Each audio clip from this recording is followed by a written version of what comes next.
Hello friends, সবাই কেমন আছো? এটা আমার ফার্স্ট ভিডিও। আজকে থেকে রান্নার ভিডিও বানাবো। দেখতেই পারতেছো রান্না করার জন্য আমার যা যা লাগবে আমি সবই জোগাড় করে ফেলছি, কিন্তু মজার বিষয়টা হচ্ছে আমি ভুলেই গেছিলাম আমার ভিডিও করতে হবে। কি আর করার, তো মাঝখান থেকেই ভিডিও করা শুরু করে দিয়েছিলাম। আর এই দিকে দেখতেই পারতেছো যে আমি কথা বলতেছিলাম, তো আমাকে ডিরেকশন দিচ্ছিল যে এইভাবে চাল ঢালতে হবে, এই করতে হবে। তো সেই অনুযায়ী কাজ করতেছিল। নিশ্চয়ই ভাবতেছেন যে এ আবার কি হচ্ছে, কিছুই তো বুঝতে পারতেছি।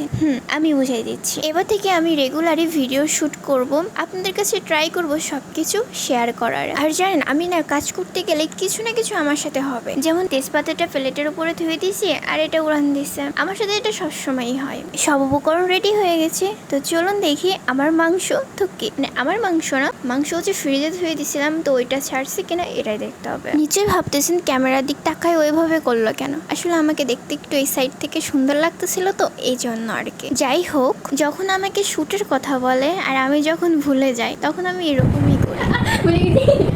চলুন কিভাবে ক্যামেরা সেট আপ দিচ্ছে তো দেখে আসি। ও সরি, দেওয়া তো হয়ে গেছে। আর রান্নাঘরে দেখতে পারতেছেন সব উপকরণ নিয়ে আসা হয়েছে। ও মা হঠাৎ করে বলে যে কড়াইয়ের মধ্যে হাত দিতে, আমি তো ভয়ই পেয়ে গেছি যে কড়াইয়ের মধ্যে আবার হাত দিব কেন। তো পরে বুঝলাম যে না, ক্যামেরাই দিতেছে। আমি কি অবুঝ না, আমি ভাবছি যে গ্যাস ধরানোর ভালো একটা শুট নিব, কিন্তু দেখছেন কি হলো। কিন্তু এটা আমি তখন বুঝি নাই, অনেক পরে যাই বুঝতে পারছি।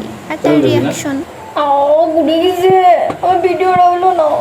তাই কি হয়েছে, আমি কি এখানে থেমে থাকবো? মোটেই না। ফ্যানের বাতাসে আরামে রান্না করা শুরু করে দিচ্ছে। নিচে ভাবতেছো যে আমার ভিডিও কে করে দিচ্ছে? এই দেখো আমাদের বাড়ির নতুন বউ, দেখতে পারতেছো কি কিউট না? আর এই ভিডিওর রেসিপি দেখতে চাইলে অবশ্যই কমেন্টে বলো। সবাই ভালো থাকবা, বাই।